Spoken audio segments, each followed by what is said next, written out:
আসুন আজকে আমরা কথা বলি ভাষার বিষয়ে।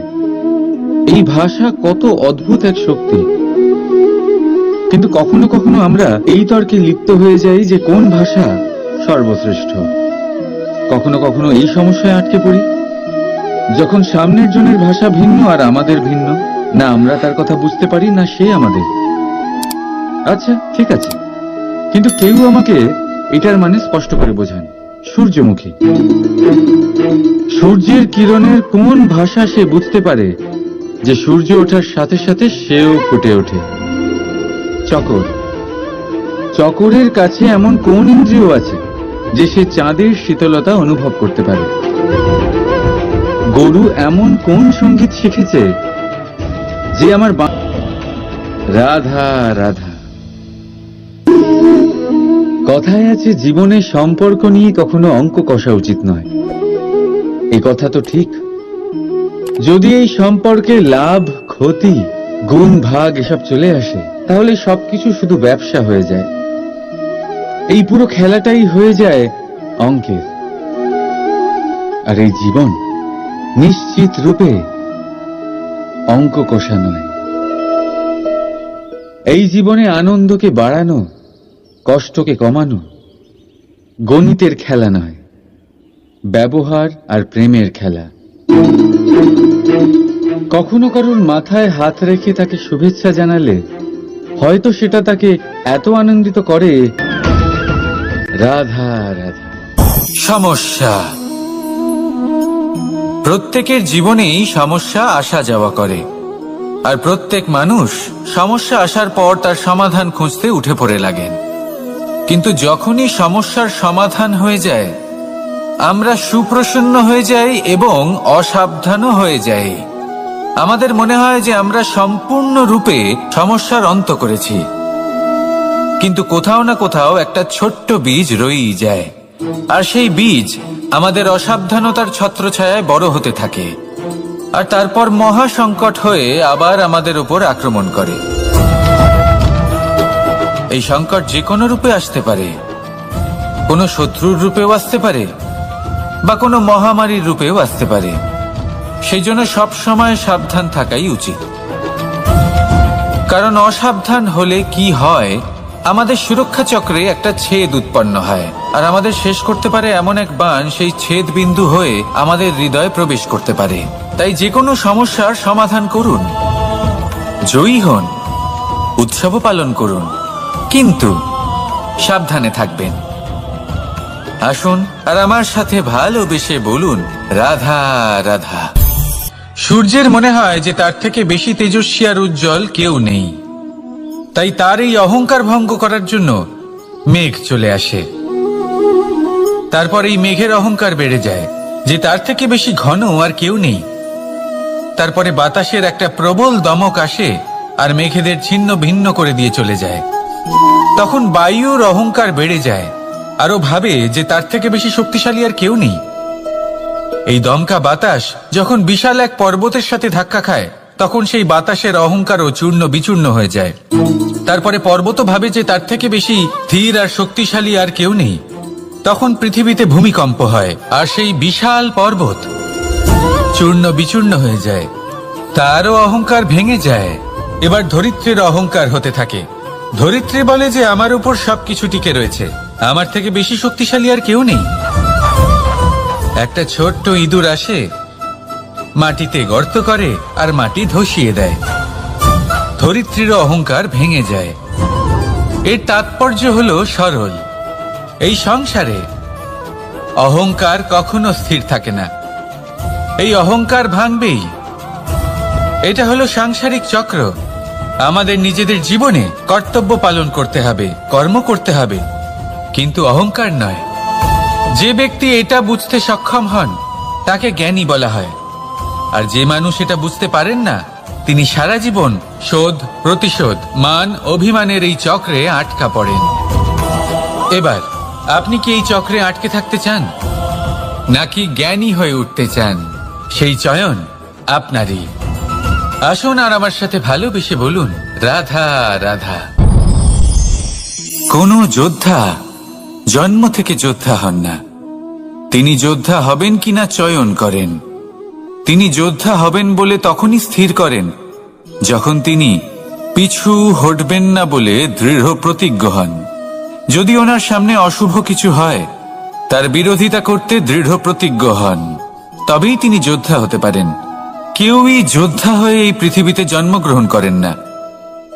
আপনি কি হতে চান? সেই দর্শক হতে চান যারা যুদ্ধভূমিতে বসে থেকে অন্য কারোর জয়ে উচ্ছ্বাস প্রকাশ করেন, নাকি সেই যোদ্ধা হতে চান যিনি নিজের শৌর্য দিয়ে, বীরত্ব দিয়ে পরাক্রম প্রদর্শন করেন এবং যার প্রশংসা যুগ যুগ ধরে হয়ে চলে? সিদ্ধান্ত আপনারই। আসুন আর আমার সাথে ভালোবেসে বলুন, রাধা রাধা। যজ্ঞের আগুনকে শুভ বলে মনে করা হয়, আর সেখানেই চিতার আগুনকে অশুভ মনে করা হয়। এমনটা কেন হয়? এখানে বিষয়টা হলো লক্ষ্য, বিচার এবং সঙ্গের। যখন আমরা যজ্ঞ করি তখন আমাদের লক্ষ্য কি হয়? পরিবেশকে আরো পবিত্র করে তোলা, ইতিবাচক করে তোলা। আমাদের লক্ষ্য শুভ হয়। তারপরে আসে বিচার।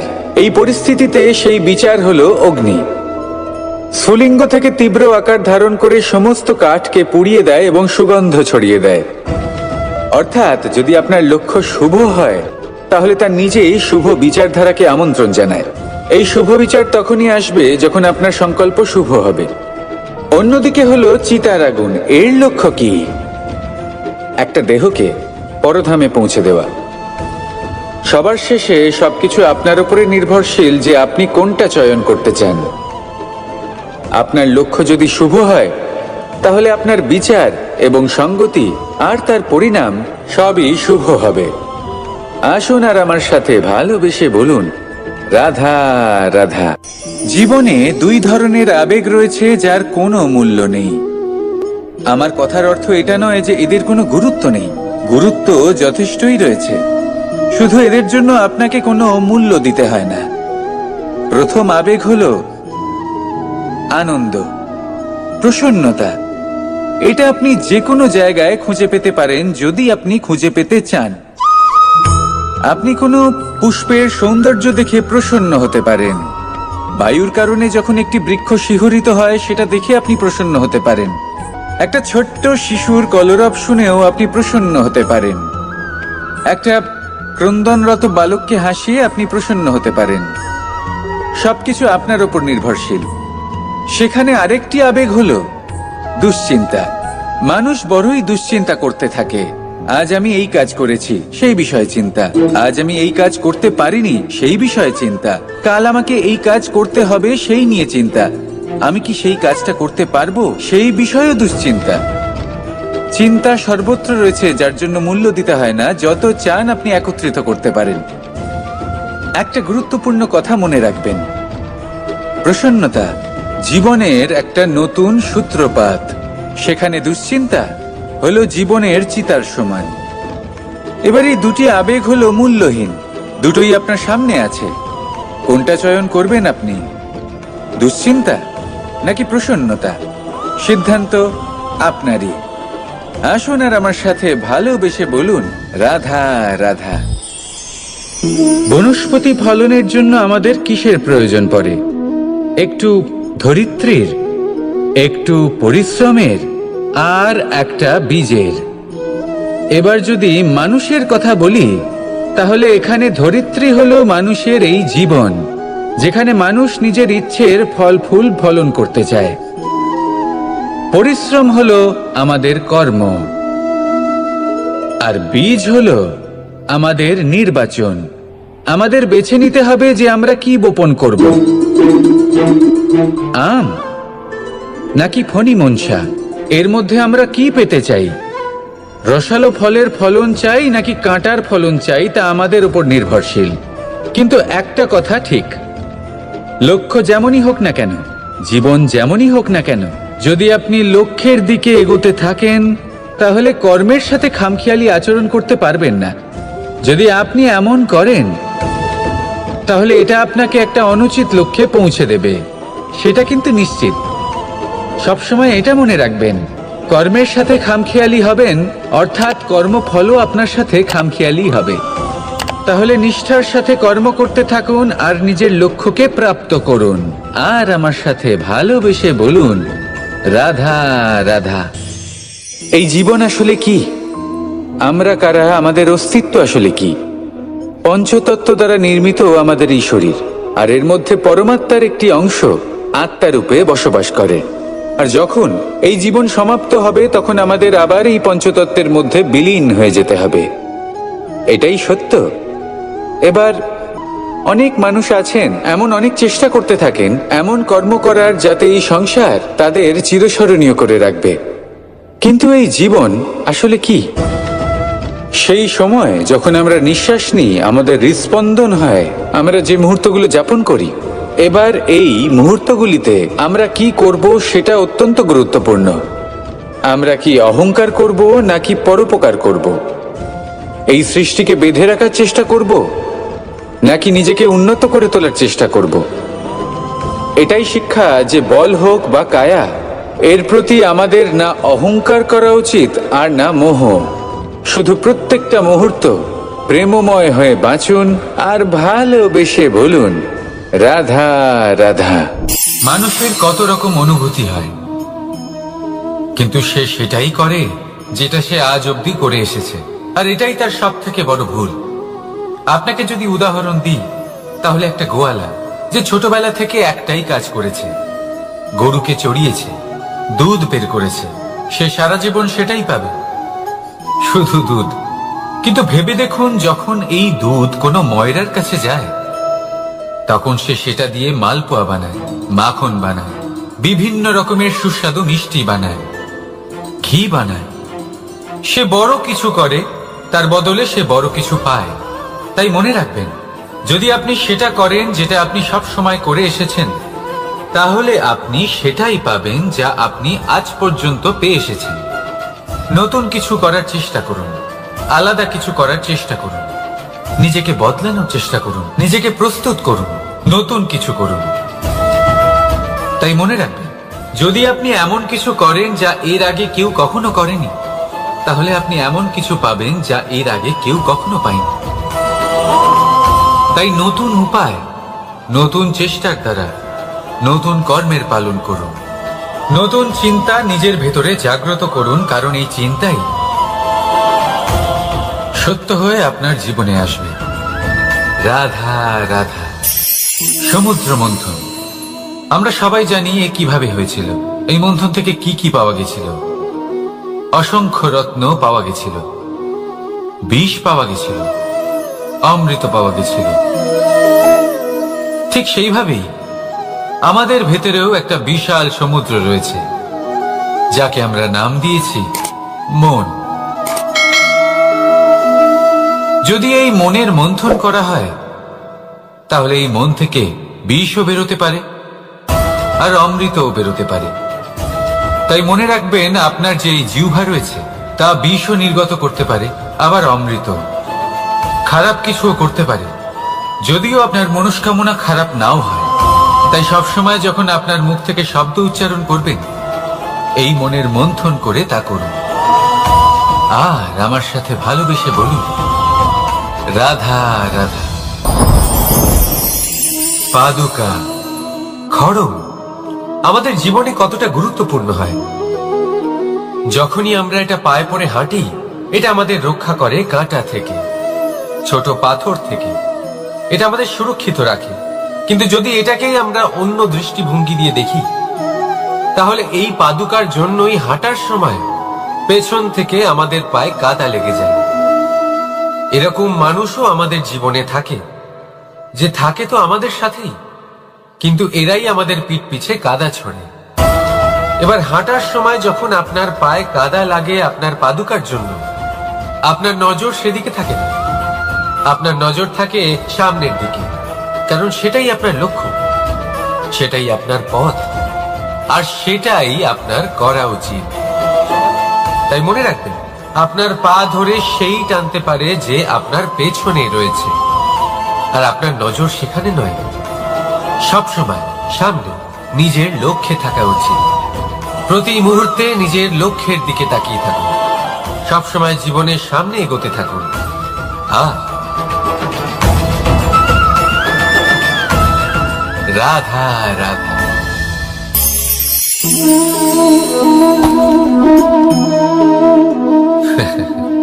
আপনি কি কখনো কোনো গাছের গায়ে পাথর ছুঁড়ে মেরেছেন? আজ না হোক ছোটবেলায় কখনো না কখনো নিশ্চয়ই ছুঁড়েছেন। এখনো বাচ্চারা সেটাই করে থাকে। কিন্তু আপনি কি কখনো ভেবে দেখেছেন যে কেন সেই গাছের ওপরই পাথর ছুঁড়ে মারা হয় যাতে ফল থাকে? কোনো সাধারণ বা ফলবিহীন গাছের ওপর এত পাথর কেন ছোড়া হয় না?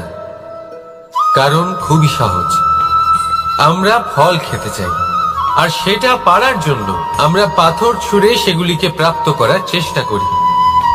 আর অন্যদিকে সেই গাছ এই পাথরের রূপে বিরোধিতা সহ্য করে, তবুও সেখানেই দাঁড়িয়ে থাকে যেখানে তার অবস্থান।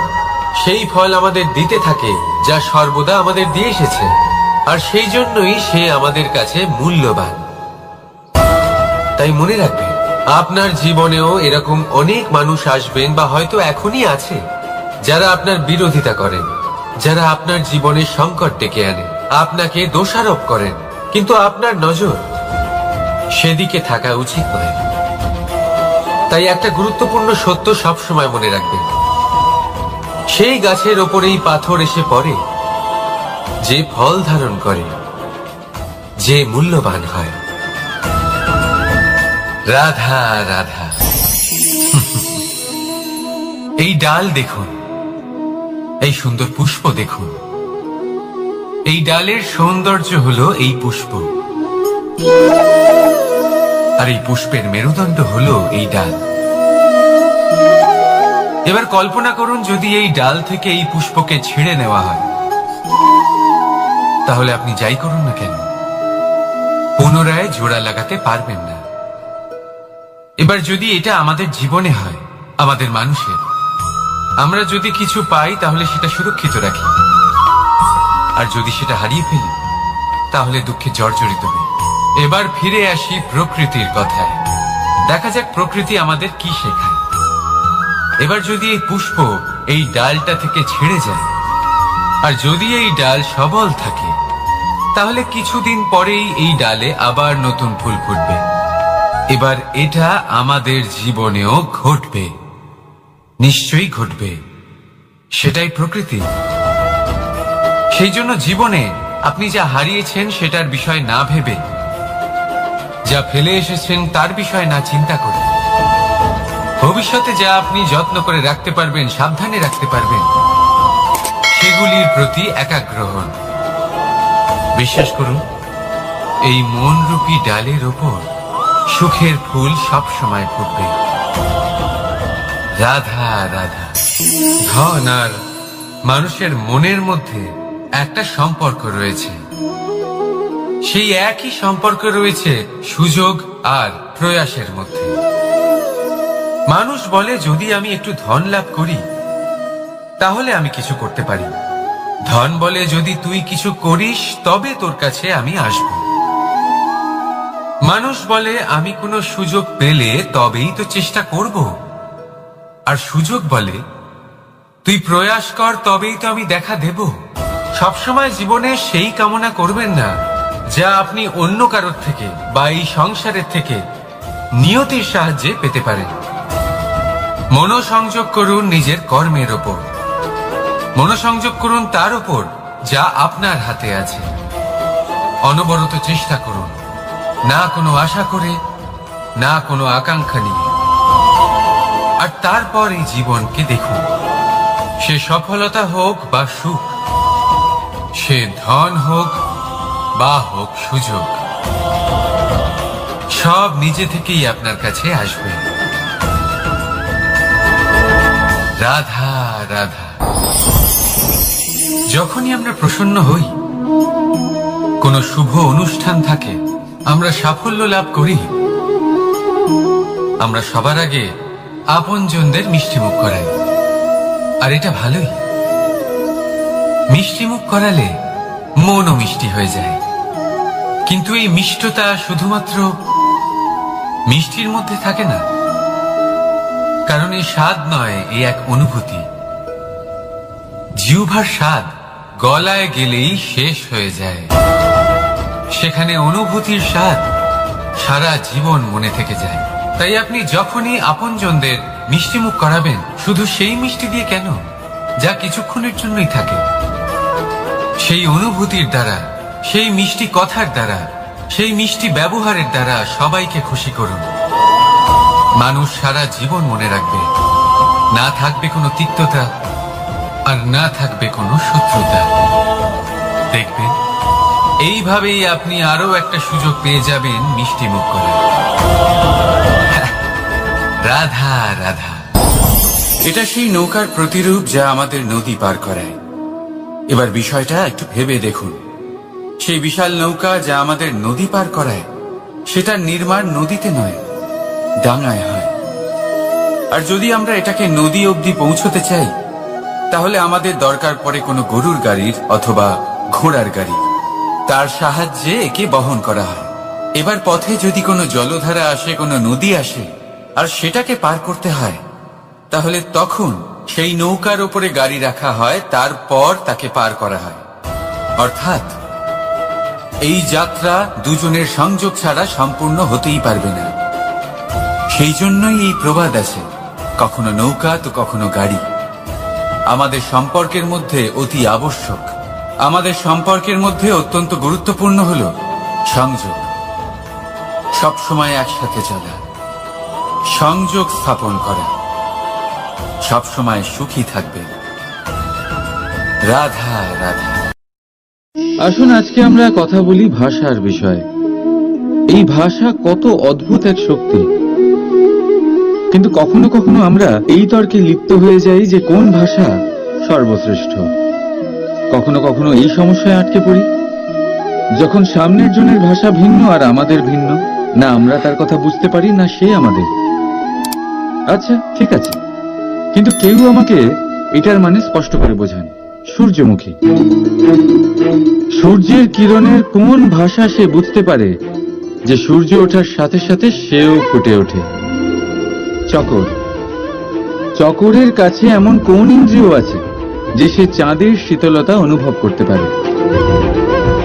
গরু এমন কোন সঙ্গীত? রাধা রাধা।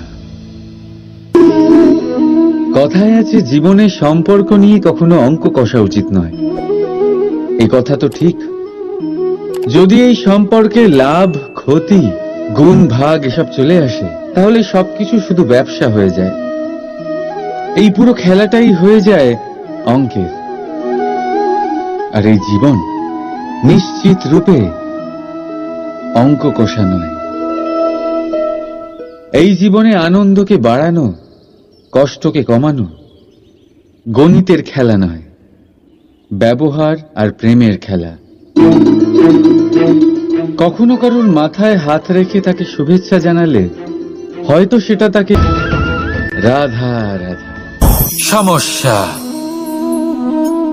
প্রত্যেকের জীবনেই সমস্যা আসা যাওয়া করে, আর প্রত্যেক মানুষ সমস্যা আসার পর তার সমাধান খুঁজতে উঠে পড়ে লাগেন।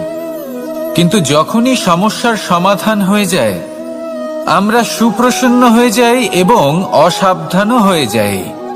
আমাদের মনে হয় যে আমরা সম্পূর্ণরূপে সমস্যার অন্ত করেছি, কিন্তু কোথাও না কোথাও একটা ছোট্ট বীজ রয়েই যায়, আর সেই বীজ আমাদের অসাবধানতার ছত্রছায়ায় বড় হতে থাকে, আর তারপর মহা সংকট হয়ে আবার আমাদের উপর আক্রমণ করে। এই সংকট যে কোনো রূপে আসতে পারে, কোনো শত্রুর রূপেও আসতে পারে, বা কোনো মহামারীর রূপেও আসতে পারে। সেই জন্য সবসময় সাবধান থাকাই উচিত, কারণ অসাবধান হলে কি হয়, আমাদের সুরক্ষা চক্রে একটা ছেদ উৎপন্ন হয়, আর আমাদের শেষ করতে পারে এমন এক বাণ সেই ছেদ বিন্দু হয়ে আমাদের হৃদয়ে প্রবেশ করতে পারে। তাই যে কোনো সমস্যার সমাধান করুন, জয়ী হন, উৎসব পালন করুন, কিন্তু সাবধানে থাকবেন। আসুন আর আমার সাথে ভালোবেসে বলুন রাধা রাধা। সূর্যের মনে হয় যে তার থেকে বেশি তেজস্বী আর উজ্জ্বল কেউ নেই, তাই তার এই অহংকার ভঙ্গ করার জন্য মেঘ চলে আসে। তারপর এই মেঘের অহংকার বেড়ে যায় যে তার থেকে বেশি ঘন আর কেউ নেই। তারপরে বাতাসের একটা প্রবল দমক আসে আর মেঘেদের ছিন্ন ভিন্ন করে দিয়ে চলে যায়। তখন বায়ুর অহংকার বেড়ে যায়, আরো ভাবে যে তার থেকে বেশি শক্তিশালী আর কেউ নেই। এই দমকা বাতাস যখন বিশাল এক পর্বতের সাথে ধাক্কা খায়, তখন সেই বাতাসের অহংকারও চূর্ণ বিচূর্ণ হয়ে যায়। তারপরে পর্বত ভাবে যে তার থেকে বেশি ধীর আর শক্তিশালী আর কেউ নেই। তখন পৃথিবীতে ভূমিকম্প হয়, আর সেই বিশাল পর্বত চূর্ণ বিচূর্ণ হয়ে যায়। তারও অহংকার ভেঙে যায়। এবার ধরিত্রীর অহংকার হতে থাকে। ধরিত্রী বলে যে আমার উপর সবকিছু টিকে রয়েছে, আমার থেকে বেশি শক্তিশালী আর কেউ নেই। একটা ছোট্ট ইঁদুর আসে, মাটিতে গর্ত করে আর মাটি ধসিয়ে দেয়। ধরিত্রীর অহংকার ভেঙে যায়। এর তাৎপর্য হলো সরল, এই সংসারে অহংকার কখনো স্থির থাকে না। এই অহংকার ভাঙবেই। এটা হলো সাংসারিক চক্র। আমাদের নিজেদের জীবনে কর্তব্য পালন করতে হবে, কর্ম করতে হবে, কিন্তু অহংকার নয়। যে ব্যক্তি এটা বুঝতে সক্ষম হন তাকে জ্ঞানী বলা হয়। আর যে মানুষ এটা বুঝতে পারেন না, তিনি সারা জীবন শোধ প্রতিশোধ মান অভিমানের এই চক্রে আটকা পড়েন। এবার আপনি কি এই চক্রে আটকে থাকতে চান, নাকি জ্ঞানী হয়ে উঠতে চান? সেই চয়ন আপনারই। আসুন আর আমার সাথে ভালোবেসে বলুন, রাধা রাধা। কোন যোদ্ধা জন্ম থেকে যোদ্ধা হন না। তিনি যোদ্ধা হবেন কিনা চয়ন করেন। তিনি যোদ্ধা হবেন বলে তখনই স্থির করেন যখন তিনি পিছু হটবেন না বলে দৃঢ় প্রতিজ্ঞ হন। যদি ওনার সামনে অশুভ কিছু হয়, তার বিরোধিতা করতে দৃঢ় প্রতিজ্ঞ হন, তবেই তিনি যোদ্ধা হতে পারেন। কেউই যোদ্ধা হয়ে এই পৃথিবীতে জন্মগ্রহণ করেন না। আপনি কি হতে চান? সেই দর্শক হতে চান যারা যুদ্ধভূমিতে বসে থেকে অন্য কারোর জয়ে উচ্ছ্বাস প্রকাশ করেন, নাকি সেই যোদ্ধা হতে চান যিনি নিজের শৌর্য দিয়ে, বীরত্ব দিয়ে পরাক্রম প্রদর্শন করেন এবং যার প্রশংসা যুগ যুগ ধরে হয়ে চলে? সিদ্ধান্ত আপনারই। আসুন আর আমার সাথে ভালোবেসে বলুন, রাধা রাধা। যজ্ঞের আগুনকে শুভ বলে মনে করা হয়, আর সেখানেই চিতার আগুনকে অশুভ মনে করা হয়। এমনটা কেন হয়? এখানে বিষয়টা হলো লক্ষ্য, বিচার এবং সঙ্গের। যখন আমরা যজ্ঞ করি তখন আমাদের লক্ষ্য কি হয়? পরিবেশকে আরো পবিত্র করে তোলা, ইতিবাচক করে তোলা। আমাদের লক্ষ্য শুভ হয়। তারপরে আসে বিচার। এই পরিস্থিতিতে সেই বিচার হলো অগ্নি। স্ফুলিঙ্গ থেকে তীব্র আকার ধারণ করে সমস্ত কাঠকে পুড়িয়ে দেয় এবং সুগন্ধ ছড়িয়ে দেয়। অর্থাৎ যদি আপনার লক্ষ্য শুভ হয়, তাহলে তা নিজেই শুভ বিচারধারাকে আমন্ত্রণ জানায়। এই শুভ বিচার তখনই আসবে যখন আপনার সংকল্প শুভ হবে। অন্যদিকে হলো চিতার আগুন। এর লক্ষ্য কি? একটা দেহকে পরধামে পৌঁছে দেওয়া। সবার শেষে সবকিছু আপনার উপরে নির্ভরশীল যে আপনি কোনটা চয়ন করতে চান। আপনার লক্ষ্য যদি শুভ হয়, তাহলে আপনার বিচার এবং সঙ্গতি আর তার পরিণাম সবই শুভ হবে। আসুন আর আমার সাথে ভালোবেসে বলুন, রাধা রাধা। জীবনে দুই ধরনের আবেগ রয়েছে যার কোনো মূল্য নেই। আমার কথার অর্থ এটা নয় যে এদের কোনো গুরুত্ব নেই। গুরুত্ব যথেষ্টই রয়েছে, শুধু এদের জন্য আপনাকে কোনো মূল্য দিতে হয় না। প্রথম আবেগ হলো আনন্দ, প্রসন্নতা। এটা আপনি যে কোনো জায়গায় খুঁজে পেতে পারেন যদি আপনি খুঁজে পেতে চান।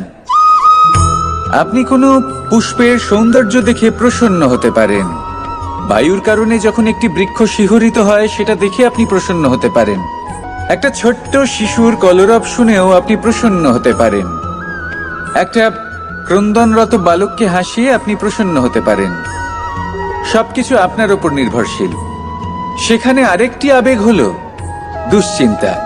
মানুষ বড়ই দুশ্চিন্তা করতে থাকে।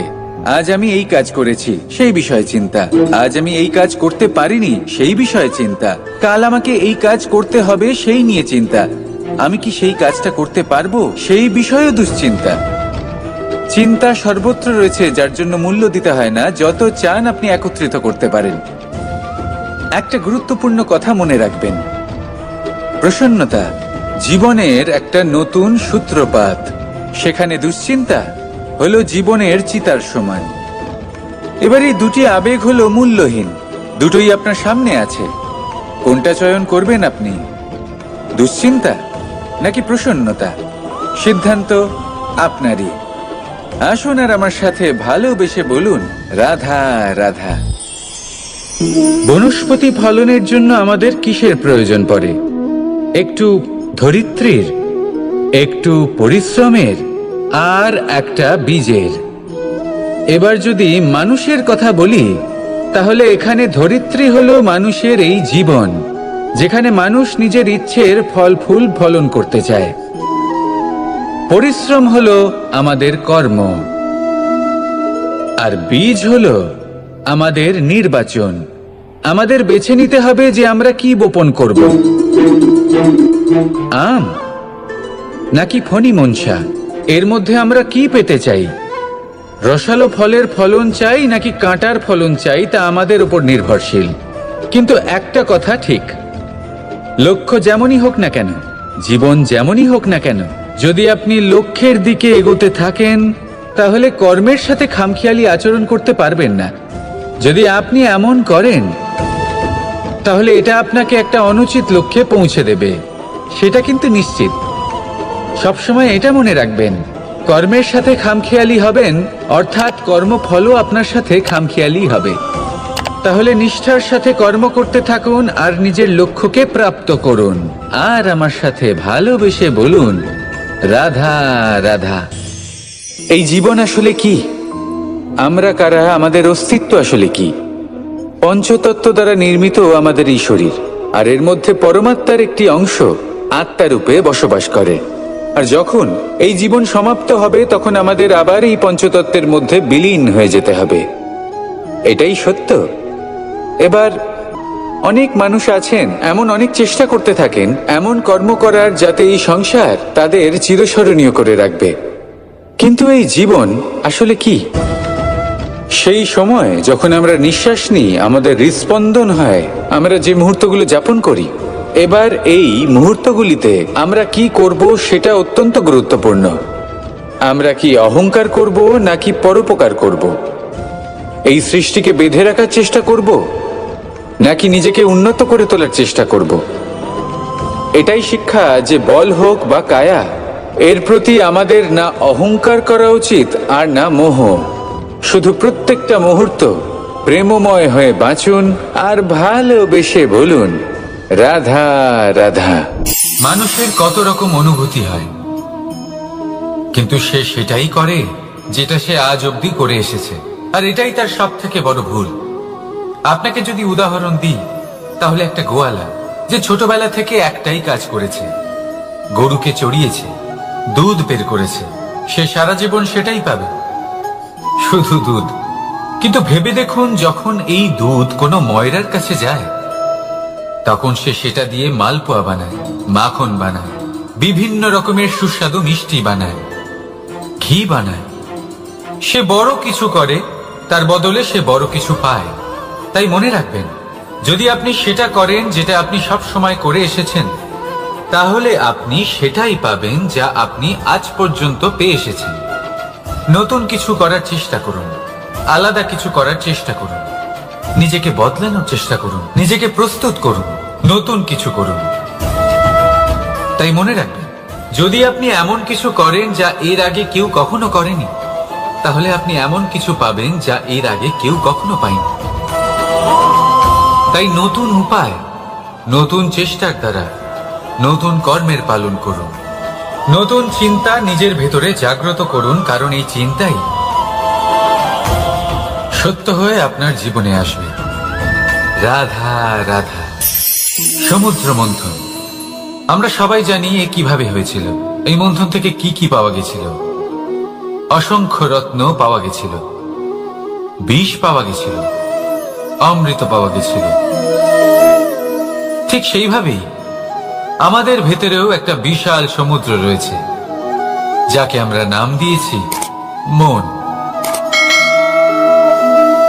যদি এই মনের মন্থন করা হয়, তাহলে এই মন থেকে বিষও বেরোতে পারে আর অমৃতও বেরোতে পারে।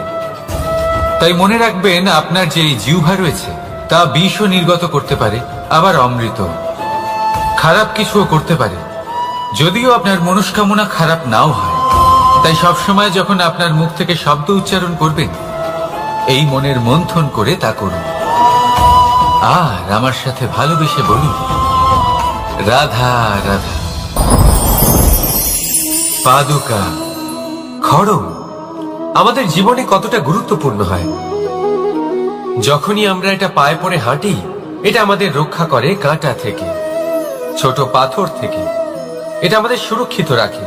কিন্তু যদি এটাকেই আমরা অন্য দৃষ্টিভঙ্গি দিয়ে দেখি, তাহলে এই পাদুকার জন্যই হাঁটার সময় পেছন থেকে আমাদের পায়ে কাদা লেগে যায়। এরকম মানুষও আমাদের জীবনে থাকে, যে থাকে তো আমাদের সাথেই, কিন্তু এরাই আমাদের পিঠ পিছে কাদা ছড়ে। এবার হাঁটার সময় যখন আপনার পায়ে কাদা লাগে আপনার পাদুকার জন্য, আপনার নজর সেদিকে থাকে না, আপনার নজর থাকে সামনের দিকে। কারণ সেটাই আপনার লক্ষ্য, সেটাই আপনার পথ, আর সেটাই আপনার করা উচিত। তাই মনে রাখবেন, আপনার পা ধরে সেই টানতে পারে যে আপনার পেছনে রয়েছে, আর আপনার নজর সেখানে নয়। সবসময় সামনে নিজের লক্ষ্যে থাকা উচিত। প্রতি মুহূর্তে নিজের লক্ষ্যের দিকে তাকিয়ে থাকুন। সবসময় জীবনের সামনে এগোতে থাকুন। আর রাধা রাধা।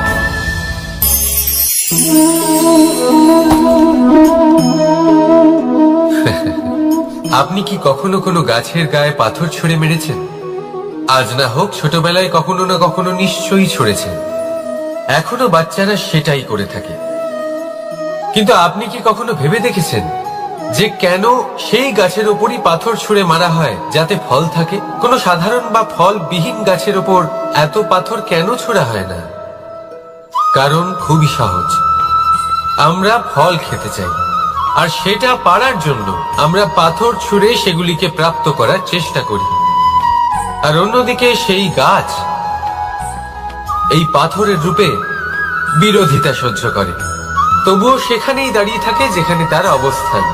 সেই ফল আমাদের দিতে থাকে যা সর্বদা আমাদের দিয়ে এসেছে, আর সেই জন্যই সে আমাদের কাছে মূল্যবান।